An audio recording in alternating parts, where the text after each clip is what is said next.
contains may not be suitable for very young audiences. Parental guidance is recommended. Ang programang ito ay naglalabas ng sensitibong eksena at impormasyon. Striktong patnubay at gabay ng magulang ang kailangan.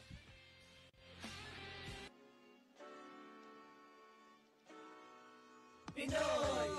Talakayan! Kay Pasquin, kay Danny at kay Billy Juan! Pinoy! Talakayan!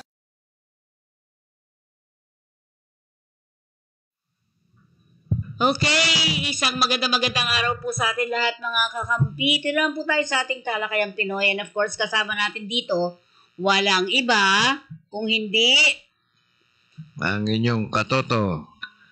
Walang sounds Sige. Magandang araw sa'yo. Isang mapagpalang hapon sa ating mga minamahal na katoto, Luzon, Visayas at Mindanao. Sana po'y laging nakatuon ang inyong Facebook, YouTube sa ating palatuntunang Talakayang Pinoy. Yan. Ano ba maganda mga balita natin ngayon? Ay, di ba yung mainit ngayon yung Gretchen Barreto at Atong Mainit nga ngayon yun diba? Nagsisimula ng sisiri ng Oo nga, merong sinabi na ganun nga na may natanong akong Coast Guard tungkol sa diving, mga diver. Meron daw dapat na gadget na na ipagagamit ang bansang Hapon. Pero ayon sa Coast Guard, sa sobrang lalim, mukhang hindi makakasagap yung drone na yun. So anong gagawin daw? Humanap pa ng mas matinding mararating ng kung ano yung lalim na talagang sukat na dapat na matuklasan yung mga bangkay. Ganun daw. Pero yung ordinaryong may mga divers doon na nakakasisid, meron pala limit ng kanyan na yung parang oxygen na kayang sumisid ng ganun. Meron din naman na pag malalim, delikado. Yun. Diba? Bukod sa delikado, hindi makukuha yung subject o yung matutuklasan ganun. Okay, pagpapatuloy natin yan, pero bago yan, Katotong Paski, atin munang dakuan ang ating balitang BFAR. Ayun. Okay, nandito naman po tayo sa ating balitang BFAR. Close fishing season sa Davao Gulf. Ngayong June 1, hanggang Agosto 31. June 1 to August 31 ngayong taon, ipatutupad ang 3 buwang close season sa Davao Gulf upang payagang mangitlog ang maliliit na pelagic species tulad ng matambaka, karabalyas, galunggong at moonfish. Kaya ayon sa BFAR Region 11, bahagi ito ng estratehiya para sa marine conservation at food security. Samantala, June 2025, sinalihan ng DAVPAR ang 3rd UN Ocean Conference sa Nice, France. Inilahad ni Undersecretary Bayate na formal nang sinuri ngayon sa Senado ang ratifikasyon ng Agreement on the Sustainable Use of Marine Biological Diversity of Areas Beyond National Jurisdiction. Ito ay bilang bahagi ng Global Marine Biodiversity Effort ng Department of Foreign Affairs. Galing yan, TFA. At bagong offshore vessel para sa Fisheries Patrol. Patuloy ang pagpapalakas ng BFAR Patrol Fleet. Kasama na ang mga Dato Kabaylog class multi-mission offshore vessel na binuo sa Pangasinan. Gamit ang barkong ito, mas mapapabuti ang monitoring sa mga illegal fishing activities sa Philippine water. Naglunsad naman ang BFAR Region 1 ng Tagnawa Caravan noong May 2025 bilang bahagi naman ng Fisheries Scholarship Program. Nadagdagan na sa 100 mga scholars, karagdagang 26 pa na may monthly stipend at book allowances upang hikayatin ang mga kabataan sa sektor ng pangingisda ayon ito sa PIA. Sa kabuuan, hindi lang pulong-pulong at bans ang ginagawa ng BIFAR. Kasama ang ratifikasyon ng BBNJ Treaty sa pagpapalakas ng patrol fleet at pagkakaroon ng scholarship program. Totoong bago ang mga ito at nakatutok sa modernisasyon ng sektor ng pangingisda ngayong taon.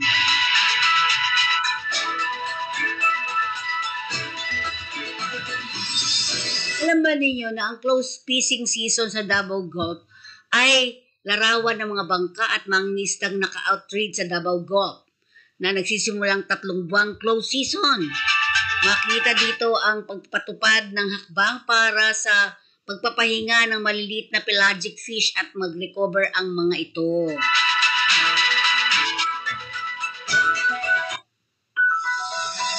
Kumukuha mula sa pinakahuling pagsisimula ng close season kung saan makikita ang mga opisyal at stakeholders sa Davao sa isang ceremonial launch.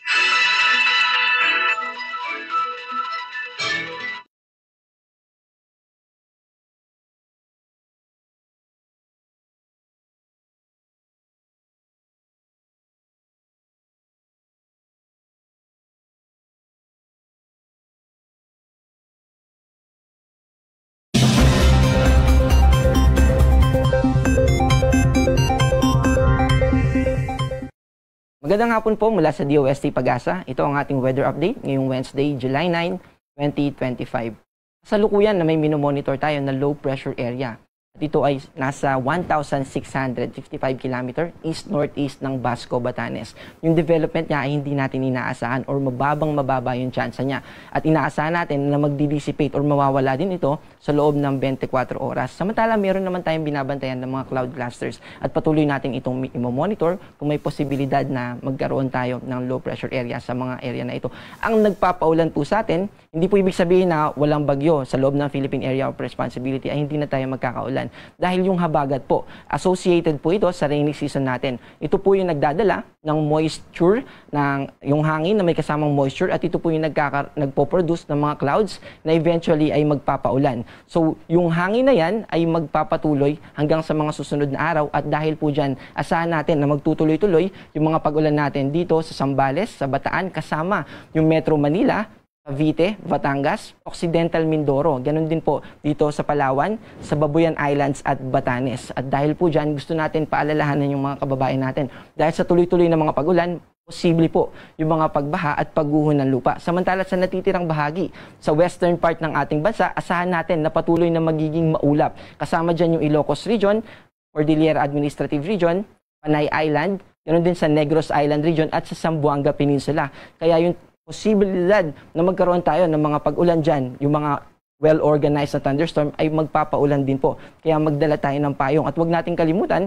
na magdala rin ng kapote kung tayo ay nagmomotor. Sa natitirang bahagi ng ating bansa, sa eastern part ng Luzon, ganun din sa Visayas at sa eastern part ng Mindanao, asahan natin na mababawasan yung mga kaulapan at yung mga pag-ulan. Pero posible yung mga localized thunderstorm or yung mga kaulapan na magpo-produce ng mga pag-ulan sa isang lugar, specific area for a certain period of time lang po. Pwedeng minuto hanggang sa 1 o hanggang 2 oras. Pag umabot ng 2 oras, matagal na po ito. At ito yung na-experience natin, halimbawa bumabiyahe po tayo, bilang makaka-experience tayo ng mga pag-ulan, pero after natin, dun sa lugar na yun, ay maaliwalas na ulit or maaraw na ulit yung weather. At kung mapapansin po natin, muli ay pinalabas natin itong si Tropical Depression Danas dahil meron po tayong tinatawag na Tropical Cyclone Information Domain. Bali, unahin po natin yung Philippine Area of Responsibility. Ang hindi po ibig sabihin yan na pag-aari po ng Pilipinas yung area na yan. Yan lang po, yung lugar na kung saan kapag may bagyo ay binibigyan po natin ng babala. Ibig sabihin ay responsible po yung Pag-asa na magbigay ng information na may kinalaman sa bagyo or anumang atmospheric system na makakaapekto sa ating bansa. Meron din po tayong wider version ng PAR at yun yung tinatawag natin na Tropical Cyclone Advisory Domain. At dahil pumasok dito yung Tropical Depression Danas ay muli ay pinakita po natin siya. Bukod po dito, meron din tayong Tropical Cyclone Information Domain. Mas wider po ito sa TCAD. At ang goal po nito ay ma-inform tayo. Halimbawa po na yung bagyo ay malayo pa sa Philippines. Pero yung track niya ay papalapit sa atin. Kahit malayo pa siya, dahil meron po tayong TC Advisory Domain at TC Information Domain, ay mapapaalalahanan at mai-inform po tayo para mas makapaghanda tayo sa anumang badya or magiging epekto ng mga paparating na bagyo. Bukod po dyan, halimbawa po yung mga binabanggit natin na localized thunderstorm na bigla-bigla lang nagpo-form. So dahil po yan, kapag naaarawan yung kalupaan natin, nagkakaroon ng evaporation or movement ng hangin from surface papunta sa upper part ng atmosphere. At kapag malaki yung kaulapan na nabuo, magiging thunderstorm po yun at malakas or nakadepende sa size ng mga clouds na yun, yung magiging lakas at yung widespread or yung kung gaano kalawak yung mga magiging pag-ulan na yun. At dahil po dyan, gusto po natin, kung gusto nating ma-inform, na halimbawa pupunta tayo sa isang lugar at gusto nating malaman kung sa susunod na 2 o 3 oras ay magkakaroon ng thunderstorm, pwede po natin gamitin itong website na ito, panahon.gov.ph. Para po sa ating weather forecast bukas, asahan natin na magpapatuloy yung epekto ng habagat at asahan natin na patuloy na magiging maulap yung ating mga lugar dito sa western part ng Luzon. Kasama po dyan yung Metro Manila. Kaya posible yung mga biglaang pagbuhos ng ulan na posibleng magdulot ng mga flash floods. Pero dito sa eastern part ng Luzon, asahan natin na magiging partly cloudy to cloudy skies. At ang agwat ng temperatura dito sa Metro Manila ay 26 to 31, sa Baguio naman ay 17 to 21, sa Legazpi ay 26 to 33. Ganon din po dito sa Palawan. Asahan natin na magiging maulap at mataas yung tsansa ng mga pag-ulan. Ganon din dito sa western part ng Visayas at ganon din yung inaasahan natin dito sa western part ng Mindanao. Specifically sa Zamboanga Peninsula at dito sa Panay Island at sa Negros Island region. Dahil po dyan, gusto po nating paalalahanan dahil sa posibilidad ng mga pagbaha at pagguho ng lupa. Gusto po natin pag-ingatin yung ating mga kababayan. At kung nasa biyahe po tayo, ay pwede nating, wag nating kalimutan na magdala ng mga payong at kapote. Sa eastern part ng Visayas, bukas ay mananatili po yung partly cloudy to cloudy skies. So mas konti yung kaulapan at yung mga pag-ulan na ating aasahan dito sa mga binanggit natin na lugar. Ang agwat ng temperatura sa Cebu ay 26 to 33, sa Puerto Princesa ay 25 to 32, sa Iloilo ay 25 to 33, at sa Davao naman ay 25 to 33. Para po sa ating gale warning, wala po tayong nakataas dahil hindi pa sapat yung taas ng mga alon para magtaas tayo ng gale warning. At yung gale warning po ay intended para abisuhan yung mga malalaking sasakyang pandagat. Sa ngayon po, moderate to strong yung inaasahan natin dito sa western part ng Luzon, ganun din dito sa Batanes at sa Babuyan Islands. Kaya yung mga kababayan natin na mangingisda, gusto natin pag-ingatin or iwasan po muna pumalaot kung maliliit yung ating mga sasakyang pandagat. Sa natitirang bahagi naman po ng ating bansa, ay malaya naman po tayo na makakapaglayag. Para po sa ating 3-day weather outlook o yung inaasahan natin na magiging panahon sa susunod na 3 araw, simula Friday hanggang sa Sunday. Dito po sa Metro Manila, asahan natin na sa Friday at sa Saturday, patuloy na magiging maulap. Pero sa Sunday, asahan natin na mas makaka-experience tayo ng improved weather conditions. So mababawasan yung mga pag-ulan. At ganoon din po dito sa Baguio at sa Legazpi. Agwat ng temperatura sa Metro Manila ay 25 to 32. Sa Baguio naman ay 16 to 23. At sa Legazpi ay 25 to 33. Dito sa Visayas, specifically sa Metro Cebu, sa Iloilo City at sa Tacloban City, mga piling lugar lang po ito, pero pwede po natin itong gamitin na reference. Kung nakatira tayo malapit dito, ay pwedeng ganito yung asahan natin. Sa Friday hanggang sa Sunday ay partly cloudy to cloudy skies. Ibig sabihin, mas konti yung mga kaulapan at mga pag-ulan na inaasahan natin as compared sa mga neighboring region natin na nandito sa western part ng ating bansa. Pero posible pa rin yung mga localized thunderstorm. Agwat ng temperatura sa Metro Cebu ay 25 to 33, sa Iloilo naman ay 25 to 32, at sa Tacloban ay 26 to 33. Dito sa Mindanao, asahan natin na mas magiging maganda yung ating weather. Friday to Sunday ay magiging partly cloudy to cloudy skies, maliwalas na yung kalangitan natin at bawas na po yung mga pag-ulan. Pero gusto po natin paalalahanan dahil yung mga localized thunderstorm ay pwede pa rin na magdulot ng mga pagbaha at pagguho ng lupa, lalo na kung inuulan na tayo ng mga nakaraang araw.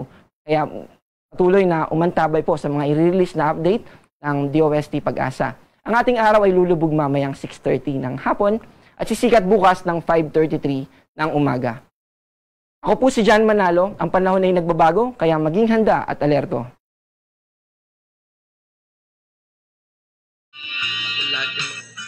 Okay, yan. Balik tayo sa ating programa. So ngayon, kanina pinag-usapan natin ang mga sabungeros. No? Oo. Anong masasabi mo ngayon sa mga sabungeros? Di siyempre, may kapalit yung ginawa nilang kasalanan. Napikon yung mga taong naloko nila. Lalo yung mga may puhunan. Natural na gumanti o gumanti na... Sino gumanti? Yung mga yung sinasabi nung witness na si Totoy. Na yun nga, pinaligpit yung mga mandaraya. Pero siya yung parang kanang kamay ba? Kanang kamay ba siya dati ni Ang? Ni Ang, oo. Ginawang farm manager ng mga manukan. Ng mga manok, oo. Yun. So, mamaya na yan. Yun nga, yung ano sa kanya, yung kanya sabi ni Justice Remulla, kapani-paniwala yung pinagtapat niyang mga pangyayari o yung makatotohanan dahil doon sa tagal niyang naging tao o pinagtiwalaan na maging farm manager. Talagang may katibayan na nagsasabi siya ng totoo, ganun. So, totoo ba kaya sa tingin mo? Sa aking opinion, may katotohanan dahil nga doon sa tagal niyang naging serbisyo. Hindi lang nagsimula siya sa mababang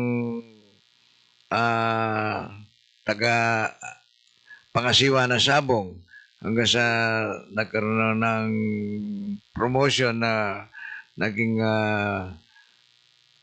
farm manager o tagapangasiwa ng mga... Siya binibigyan ng pera.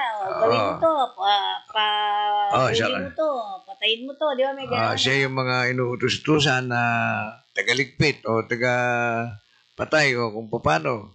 Basta siya pinagtiwalaan, madalit sabi. So, alam niya kung paano kwento Kanya talagang maisisiwalat niya yung katotohanan. Oo. May isa tayong sinasabi nga na, may sound ba ko? Na sinasabi na isang huwes. Yan. May mga right connect. Ha? Oo. Di ba? Kaya tama rin naman yung sinasabi ni Totoy. Justice Remulla na pinagmamalaki ni Atong Ang na dahil mayaman siya, marami siyang koneksyon. Kaya dito natin naman mapapatunayan kung hindi nabibili na salapi itong justice natin. Pero, yun una nga daw, mayroon talagang huwes na nag-aayos. Yun nga yung West na sinasabi ni Totoy na taga-areglo ng mga kaso o yung para hindi makasuhan o para hindi matuloy yung kaso, madismiss o anuman. Basta yun ang isang West na taga-ayos ng mga problema. Yun yung... So, pero pinangalanan ni ano, di ba? Yung pangalan judge. Judge yun. Hindi justice yun, judge lang. Judge. Judge lang, So, yun. Pero malakas daw yun dahil matagal na. Ayun Matagal nga. na siya doon. Malakas. Tsaka itong ang pinagmamalaki nung sabi ni Totoy, yung Atong, pinagmamalaking talagang untouchable at may pera. Kahit na yung mga justice na yan, sinasabing Supreme Court, kayang bilhin. Kaya ngayon mapapatunayan natin, kaya sabi nga ni Remulla, mapapatunayan natin ngayon yan. Kung ako mabibili niya o yung justice na sinasabi niyang kaya niyang bilhin, lahat yan mapapatunayan natin kung talaga magkakasubukan. Yung mga... Yun, pareho na, ano. Sa NBI, dati parang sinabi, mayroong tao sa NBI. Pero ang sabi ni Totoy, hindi, wala akong sinabing ganun, sabi niya. Yun. May mga connection lang. Pero wala siyang binabanggit na katulad nung sa judge na yun.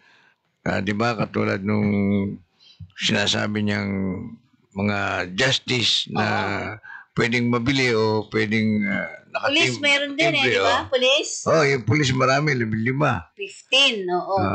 Isang kernel. Tsaka isang nakita ko, yung huling-huling hinuli, di ba? Huwag mong galawin. Ay, siya talaga yung nasa yung mukha, nakita mo, yung puti ang buhok na konti. Di ba? Yun ang huling pinakita na nakapiring at pinagsasalita pa nga, di ba? Sabi kamag-anak nga daw yun yung isa. So, ibig sabihin, alam niya talaga, no? Di ba? Yung mga ganong klase. At ang isang masakit dito, ay hindi lang sila 34, 100 daw yan sinasabi na yan, di ba? Hindi lang naman yung 34, meron pa daw po yung mga iba pa. At umaabot ito ng 100.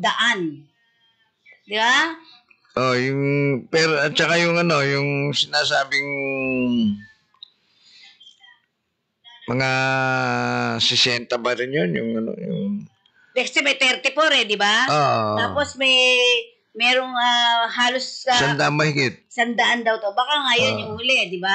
Ay, yung una sa kanila, di ba? Yung pagka pinagsama-sama, maabot ng 100 mahigit. Okay, yun.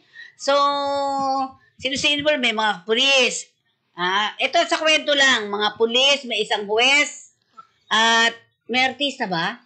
Ayun nga, yung Gretchen. Pero hindi pa siya sigurado, hindi pa po sigurado yung lahat. Kasi hindi pa umaabot dun sa paglilitis talaga. Yung talagang investigasyon. Ito naman si artista, si girl, ay tumatalpak ang tawag dun, yung talagang di ba? Yung umahok ng manok, tapos para yung nagbibitaw ng nagbibitaw. Pagtalpak ba tawag? Hindi. Ano ba? Kay Kristo ba? Hindi rin, iba yun. Yung Kristo sa mga taya yun. Okay. Yung sa pagbibitaw ng manok, may tawag dun Sige. Okay. So, sa tingin mo ba, sa tingin mo ba, ang tanong ko sa'yo, sa tingin mo ba, totoo ang sinasabi ni Totoy? May porsyentong, mas maraming porsyento ang totoo. Totoo. Dahil nga sa tagal ng kanyang serbisyo kay Atong, nakakapaniwala yung mga sinasabi niya dahil lahat ng mga binabanggit niya totoo, di ba? May mga pulis na kasabwat. May judge na tagalakad ng kaso para ma-dismiss o mapiyansahan, gano'n. Makatotohanan dahil nga doon sa serbisyo ng ilang taon, 15? Oo. 15 taon, kapanipaniwala na yun. Kung meron mang pumalpak doon, siguro mga 5 lang. Majority yung lamang na kapanipaniwala, di ba? Tignan natin, subaybayan po din natin yan. Pero ayoko sana matakpan. Kasi parang sabungeros na lang parate, di ba? Na tatakpan ngayon yung impeachment. Yun diba? Yung impeachment naman ang natatakpan. Medyo pabor kila Sara. Dahil doon sa nakakalimutan. Dahil porsigidong ayusin yung kaso ng sabungero, yung ICC nakakalimutan. Pero alam nyo, impeachment, sa impeachment man, sa 13 pa yun, di ba? July 13. At sana, ito pa, di ba? Ang mga kwento-kwento, parang baliwala na, dapat yan, huwag na, ganyan-ganyan. Ang tingin mo? Yung issue na nabasa kanina nga, yung caricature. Si Lacson at saka si Bato. May mga caption na maliit doon. Paano ka naging chief PMP? Sabi ni Lacson. Paano ka naging chief PMP? Inusgahan mo kagad yung dismissal nung kay Sara na impeachment. Hindi ka pa nakakarinig ng investigasyon Hindi ka talaga, totoo yan. Di ba? Tsaka na sinabit nung Congress. Ba't nabasa kayo dapat. Tsaka ang mga senator judges dapat ay hindi kikiling. Yun daw ang sinasabi. Tama? Tama yun. Hindi talagang, para ka rin Supreme Court niyan. Para ka rin justice ng Ikaw ay dapat neutral. yung gumit-na ka. Oo. Basta hanggat hindi mo naintindihan o natatapos yung investigasyon, sa gitna ka. Tapos pagka natapos yung investigasyon, timbangin mo yan kung sino may katuwiran. Doon ka lang maghapahayag ng mga tamang sagot mo. Di ba? Ikaw, doon ka husga. Ikaw ang humusga. Doon ka pala maghusga. Ikaw tatanungin ko, gusto mo bang matuloy ang impeachment o gusto mo ba si Totoy na lang ang pakinggan? Sige nga. Pareho, pero mas gusto kong mauna yung impeachment. O sa 13 na po yun, di ba? Dahil yan para sa bayan yan eh. Kay Totoy naman para sa bayan din, kanya lang. Kumbaga sa mas matindi itong ginawa ni Sara. Di ba? So naniniwala ka ba? Naniniwala ako ron sa sinabit ng Congress tungkol sa investigasyon nila kay Sara. Kanya isinabit naman sa Senate judges. Yun yung nangangulugang sinala o iniskrim mabuti yung investigasyon nila sa mga ginawa ni Sara o ni BP. Ngayon, tapos ng gano'n na ilang buwan yata niya pinag-sinala o inimbestigahan, tapos yung sinabit kay Senator Judges binalik. Okay, tingnan natin pero diretso pa rin tayo. RB, wala akong sounds ito. Okay ba, naman to, balitang talakayan. Yan. Sa kanyang unang kautusan, opisyal na ipinag-utos ni Bureau of Custom Commissioner Ariel F. Nepomuceno noong Hulyo 2, taong kasalukuyan ang pansamantalang suspensyon ng lahat ng unserved o hindi pa naipapatupad na letters of authority o yung LOA at mission order na inisyo bago ang naturang petsa. Okay. Inatasan din ng mga kaukulang deputy commissioner na magsumiti ng ulat na sa loob ng 24 oras kaugnay ng LOA at MO mula sa Enero hanggang Hunyo 30 ng taong kasalukuyan. Ano ba yun? Alam mo yun? LOA, MO. Yun yung LOA. January, yung letter of instruction yun Yun yung parang warrant of arrest yun LOA? Parang letter of instruction yun pagka halimbawa ni-raid yung bodega. Para maging authorized yung trabaho nila ng raid. Okay. Kailangan magbibigay sila ng LOA. Yung LOA na isi-serve lahat yan dapat. Isi-serve sa manggagaling sa district collector o kaya sa customs commissioner. Yun. So mula Enero hanggang July, dapat ay maisubmit lahat, no? Medyo mahigpit ata, Siyempre, bagong commissioner, natural, gagawa siya ng mga... Natasan din ng mga kaukulang deputy commissioner na magsumiti ng ulat sa loob ng 24 oras, kaugnay ng lahat ng LOA at MO mula Enero hanggang Hunyo, 30. Bakit? Layunin kasi ng hakbang na ito na masiguro ang lahat ng operasyon ay legal. Kasi nga, kanya yata nagkaroon ng revamp ng mga DepCom, Deputy Commissioner, tsaka Commissioner. Yun nga, yung parang inabuso, yung LOA, at tsaka yung MO. Hindi nagbibigay ng report.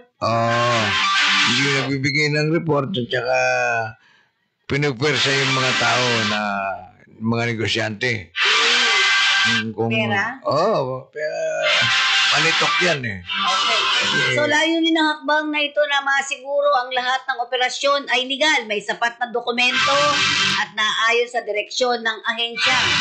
Bahagi rin ito ng mas malawak na reforma upang maiwasan ang mga hindi otorisado o lipas na operasyon at na mapanatili ang disiplina sa field operation. Samantala, tiniyak ng BOC rin ang patuloy na suporta sa mga direktiba ng Pangulong Ferdinand Marcos Jr. para mas profesional at tapat na serbisyo laban sa smuggling at pagkalugi sa buwis. Nalulugi pa ba ang gobyerno, no? Hindi, siguro nga, ano. Hindi, itong mga malulugi, halimbawa, ako smuggler ako, yung nagpapalusot ako ng mga kalakal na hindi ako nagbabayad ng kaukulang buwis. Natural, lugi yung gobyerno dahil, halimbawa, 1 milyon yung halaga ng paninda ko. Tapos kahit 5 duling Hindi ka ala nagbayad. akong binayad sa Pero biyaya. pinayaran kita. Under the table. Yun. Pwede? Nagkasundo tayo, hindi kasali gobyerno. Oo nga. Yun yung lugi, gano'n. Sa PCG tayo, patuloy ang heightened alert ng Philippine Coast Guard ngayong tag-ulan. Ito'y alinsunod sa utos ni Admiral Rode Gil Hagaban at Pangulong Ferdinand Marcos Jr. upang tiyakin ang kaligtasan sa karagatan. 24/7 ang koordinasyon ng PCG sa mga ahensya para bantayan ang epekto ng habagat sa mga apektadong rehiyon. Nakakantabay rin ang mga tauhan ng PCG sa coastal area para sa posibleng paglikas. Handang-handa naman ang response team sa pagbaha habang nananatiling normal ang operasyon sa mga pantalan. Mas mahigpit din ang inspeksyon kontra overloading upang masigurong ligtas ang biyahe ng mga pasahero. Samantala, matagumpay din naman na natapos ng PCG at Department of Justice ang 3 araw na legal training noong Hulyo 4 sa Tagaytay City. Layunin ng pagsasanay na palakasin ang kaalaman ng PCG station commanders sa batas at proseso ng mga investigasyon at pag-uusig ng mga kasong may kaugnayan sa maritime law alinsunod sa direktiba ng Pangulong Ferdinand Marcos Jr. Pinangunahan naman ng DOJ at PCG ang opisyal na closing ceremony kung saan binagyang diin na ang kahalagahan ng legal literacy, tamang paghawak ng mga ebidensya at koordinasyon sa mga piskal para mas epektibong mapatupad ang batas sa karagatan. Yan ang ating ulat talakayan dito sa ating talakayang Pinoy. Di ba may mga fisherman yatang nako pa? Yung Coast Guard. Wala dito, Alvin. Parang nain At kano ba kwento doon? Ayan, yung habang inaayos nila yung kaso ng sinasabi niyo balita, may mga 71 years old na senior citizen na sagip yung PCG. Oo. Okay. Bago dumating sila ron sa pupuntahan nila. Okay. Kaya So, nasagip ito ng PCG. Mm. Kaya sobrang 24/7 nga daw ang operasyon ngayon ng PCG. Dahil sa naturang panahon, di ba? Kung malalaman natin, meron pa rin ring mahina na si Bising. Pero may habagat kasi. Yun ang kakaiba di ba? Kita mo, ang lakas talaga ng ulan, di ba? Kaya nga lang, hindi katulad ng mga bagyuhan talagang hindi tumitigil yung ulan. Ito naman, buti nga yun sa gabi lang, yun nga, tsaka pa sulpot-sulpot, hindi dire-diretso. Kasi pag dire-diretso nga yan, yung mga nagbabarangkalye, ng imbornan. Baha agad yun. Bumaba talaga. Ma-epekto ng mga motorista at saka yung trapiko. Ayun. Kaya nga kanina kapapasok lang na balita sabi. Doon daw sa Boracay, binaha ang D-Mall. Ayan, di ba? Ayun. Binaha ang D-Mall. Ibig sabihin, mali yung pagkakagawa. Di ba? Nirehabilitate na yun di ba? Ang Boracay. Nakapunta ka na ba ngayon? Yung latest hindi pa. Pero naka-3 punta na ako dyan. Pero yung after na magawa ito, nakapunta ka? Hindi pa ako doon na lang tayo magnegosyo ng e-trike. Ang lakas. Dahil 150 papunta. Ayaw Pabalik, patayro. 150 rin, diba? Ang lakas nila kumita, kaya ayaw nilang ma-develop pang maigi yun eh. Kasi gusto ata ng ating pamahalaan magkaroon ng mga bridge. Kasi ang ano from the place, sasakay ka ng e-trike. E-trike, magbabangka ka. Tapos sasakay ka uli ng e-trike, papunta rin sa mahirap, pagod. Diba? Oo. Pagod dahil kasi sakay Travel. ka. Yung travel. Oo. Paano may mga katulad na ng mga senior Senior. citizen, yung PWD, hindi na Ayun. makakapasyal, di ba? Tama. Oo, pero yung mga tao doon ayaw nila magkaroon ng mga bridge. Oo. Ba't Kasi kaya? masisira yung nila yung negosyo. Di ba? Yung Ultimong sa pagkain, naku para sobra. hindi sila Sagad-sagad. bawasan. Di ba? Well, anyways, balikan natin ang ating kwentuhan dahil po matutuloy ang barangay election. Tama? Sa December. Pero August yata or October, magkakaroon uli ng registration. Yung registration sa October. October yan. Registration doon sa mga bagong mga botante. Di ba? Bagong botante, lalo na yung SK, yung Kabataan Barangay. Oo. Ikaw ba habol? SK. SK. Very good. Gusto ko yan. Hindi ako nagdaan sa SK. Hindi ako nagdaan sa Kagawan. At chairman agad. Hindi, naalala ko tuloy yung Duterte Youth. Duterte Youth. Hindi na makalusot. Parang hindi makalusot kasi hindi na sila youth eh. Hindi, tsaka ayaw madamay ni Duterte, di ba? Tinatanggihan nila, ginamit na yung pangalan nila eh. Pero sino nga ba? Kay Duterte nga ba yun? Hindi nga, tinanggihan eh. Kumbaga sa malalim na yung mga issue kay Duterte, kay Digong. Dahil dadagdag pa yan, di ba? Baka yung dyan pa yan So hindi talaga makakapasok. Dahil lang makulong pa lalong makulong si Duterte. Pero ano bang issue kay Duterte Youth? Ayun nga, yung yung sinabi mo nga na mga lampas na sa mga edad. Pangalawa, may mga requirements na hindi natupad. Tsaka wala palang na batas ito. Walang batas na nagawa. Naupo na nga yan, di ba? Nakaupo na to. Ngayon ulit. Walang nangyari, madalit sabi. Nakita natin, meron namang isang youth, di ba? May youth na sector din. Pumasok din yata yun, di ba? Ito naman, talagang, akala siguro, Duterte talaga, Oo, diba? dahil masikat nung araw yung Digong eh. Hindi pala kumpleto papeles, no? Hindi kumpleto. Yun yung isa.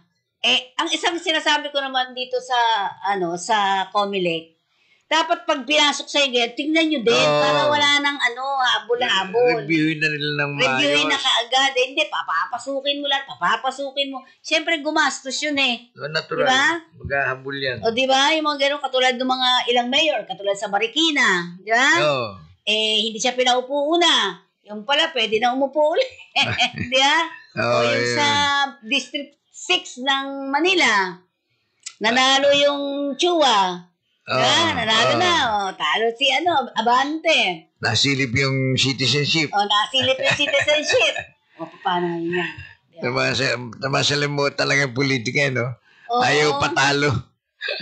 Kaya ayoko na ng election minsan. Lalo pa sa 2028. Di ba? Pagkatalo na, talo na. Wala ka ng yung appeal pa. Talagang gano'n nga. Hindi ka nga gustuhin ka man ng taong bayan. May mga technique naman yung kalaban mo na para matalo ka. May maraming magulo yung politika. Hindi naranasan natin yan. Hindi tama yung... Hindi nga. Ako din. Hindi na ako naniniwala sa mga ganyan. Kasi gastos ka lang ng gastos. Di ba? Salta kayo ko yung kakamay-kamay ka sa mga tao na parang nagmamakawa tapos pagkatapos wala ka namang gagawin. Ayoko na gano'n. Yan yung kay Duterte. Duterte Youth.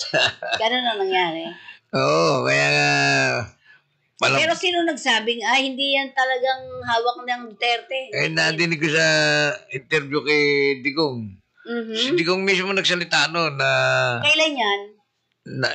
nung kainitan nung sa ICC siya. Okay. Dahil nga natatama yung pangalan niya, pumuputok yung Duterte. Kaya nag-abiso siya ron na wag niyo akong idamay dyan. Tama. Hindi niya kakilala itong mga to. Hindi ko kilala. Tsaka wala kami agreement na ako yung consultant nila o ako yung advisor. Basta ginamit nila yung pangalan namin at nilaban nila ng party list, nanalo. Ngayon, nagkakaproblema. Huwag nila sasabihin, ako yung backer nyo, ako yung nakakaalam ng ganyan. So, kung papasok to, ilan sila dapat? 2? 3? Depende sa dami ng boto. Hindi, pangalawa sila eh. Pangalawa o pangatlo? O, edi tatlo. Hindi, 2 seats siguro. 2 seat ang maupo. Yun. So, yan, mga kaibigan, nakaw, talaga namang kahirap-hirap ng butawan, di ba? So, may mga, pagbati tayo, RB, pamatatapos tayo, RB, batiin natin. Malaking gastos yan. Gastos at saka sakripisyo. Hi, and congrats to General Manager Lito Alvarez of the new NAIA Infrastructure Corporation, former Bureau of Customs Commissioner, di ba, BOC, and ranking officials of the Philippine Airlines. God bless you more. Hi to Buting Hospital Director, Dr. Aileen Laksamana ng Ospital ng Maynila Medical Center o OMMC. At syempre, of course, ang masipag at mabait na lubhang minamahal ng kanyang pinanggalingang hospital ng Sampaloc Medical Center. Kabilang na rin sina Executive Assistant PJ Buen at Ami. God bless you more, mga katoto. And of course,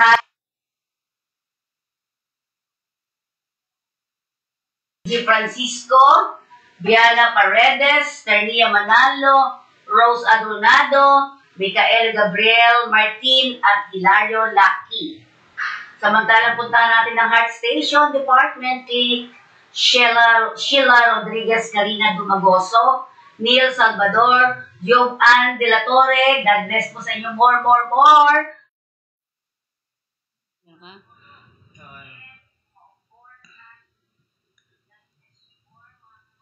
Ayan, mga kakampi. Ayan na po, May mga last moment ka ba, sir? May babatiin? Yung dati din, yung mga grupo-grupong organization natin na Sige, batiin mo na. binabati natin ang ating mga kasama sa Rotary Club International District 3810. Particular na yung aming mga samahan ng President 101. Yung mga past president noong 2005 up to present. Kaya ngayon nagkaroon kami ng inaugurasyon noong nakarang linggo. Sila nakausap. Bilang 20 taon na kaming nagsasama-sama. Tanda na talaga. Ibig mo, hindi kami naghiwalay buhat na maging presidente kami pare-pareho. Kaya yung brotherhood namin maganda. Naglagay kami ng isang magiging chairman kada taon, pagpapalitan ng chairman, gano'n. Kaya kung magkaroon naman ng meeting, alam niyo naman ang Rotary Way, kung tawagin, hindi naman sinasagot ng isa yung gastos ng mga pagkain sa pagmi-meeting. Rotary Way, kung tawagin, gastos yung kanya-kanya. Oo. Kanya-kanya, mas maganda. Para kung alam na ng bawat miyembro o bawat naging presidente kung magkano magagasta niya, di ba? Yun yung tanging yung inyong katotong Paski lang ang hindi gumagasta dyan. Mahirap lang po kami. O, di ba? Hindi. Mahirap din kasi. Ang kontrata ko din sa mga kasama ko, Oh. ex-deal. Si ex-deal ka. Ex-deal ang tawag sa akin dyan. Dahil nga doon sa tulong ko rin naman, suporta sa Rotary namin, dahil ako nasa media, naijajaryo ko yung mga event o yung nasa radyo, sa Kakampi Online, o nakakatulong tayo sa mga kasama o sa mga event na ginagawang kasiyahan.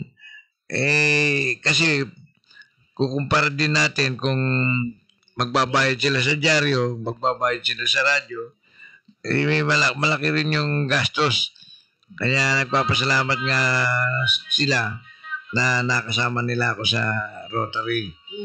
Yun. Kaya gano'n naman ang kaya hindi ko sila pinababayaan naman pagdating sa mga okasyon o na naibabalita ko sila. Tulad ito, yung binabati natin sila, di ba? Oo, tama.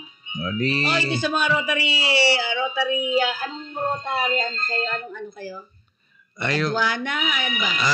Rotary Aduana de Manila. Rotary Club of Aduana de Manila. Active pa ba yan sa kabuuan? Kayo na lang. Hindi, itong Rotary Club Aduana de Manila, dito ako kasapi ngayon.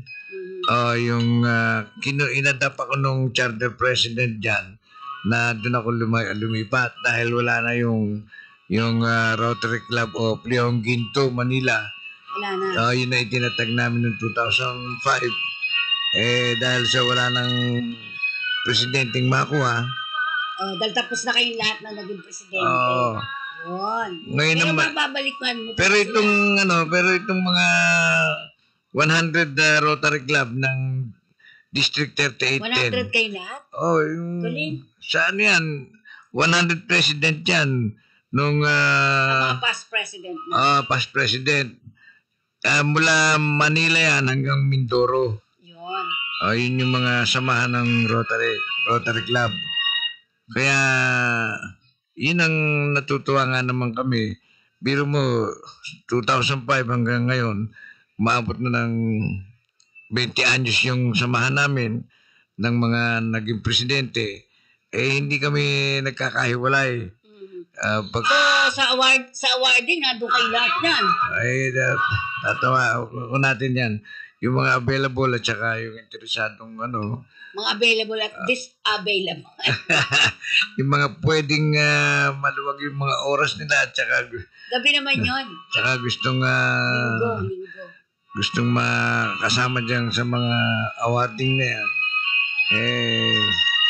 Malalaman natin lahat. Okay. Pero halos lahat siguro interesado. Sige. At syempre wala naman tayong oras. Pero batiin mo na lahat habang may kutugtog pa. Yung ating Adwana, Eagles Club. yung Philippine Eagles Club. Yun yung mga Philippine Eagles Club. Isang samahan ng Eagle to, pero maraming mga iba-ibang club yan. Tulad din ng Rotary Club yan eh. Rotary Club International District 3810. Yung District 3810, mula Manila to Mindoro. May mga district 3811. Iba-iba yun na lugar. Kanya Bubuhay natin. sa Philippine Eagle, ganun din. Okay. Yung Yan, magbigay din tayo doon. Arby, may sounds ba ako? yun yung itong kay Sunny Mogs Angeles, yun naman ang yung Pinoy Club International. Yan. Yun naman yun. Kaya Susumbong kita kay Mogs. Tsaka yung pa isa samahan namin yung Philippine Coast Guard Auxiliary. Ayun, gusto ko din yan. Yan, yung Philippine Coast Guard Auxiliary. Ay, pero hindi kukuha yan. Yan ang kainaman doon sa Philippine Coast Auxiliary. Kwan yung legal na authorized ka magsuot ng uniforme ron ng Coast Guard. Yeah. Okay, at syempre mga kakampi, bigyan natin ang panahon kay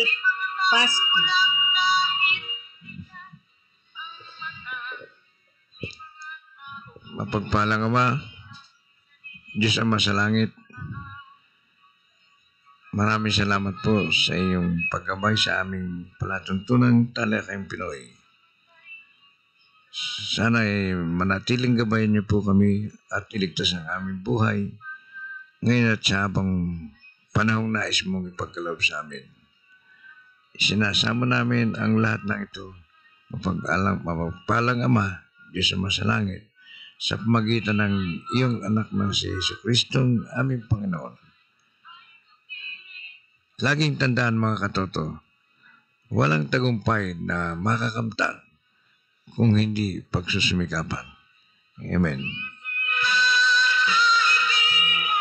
Sa pamamagitan po ng musikang inyong naririnig, ako po inyong Nicole Nicodemus, nagpapaalam po, and of course, Katotong Paski.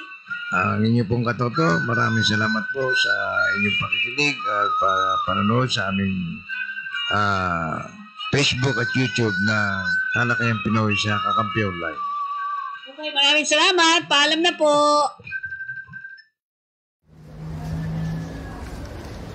Suki, parang kakaunti na ang tinda mong isda ah. Oo, matumal ang huli gawa ng pabago-bagong panahon. Sakto ka sa bagong proyekto ng Bureau of Fisheries and Aquatic Resources, yung Fishcore Project. Tututok yun sa pagpapabuti ng pangisda sa baybaying dagat para mapalakas ang seguridad sa pagkain at protektahan ang pangisdaan. Ah, ito pala yung sinasabi ng BFAR na magpapalawak sa benepisyo ng pangingisda sa 11 regions na sakop ng FMA 6 at 9. Tama.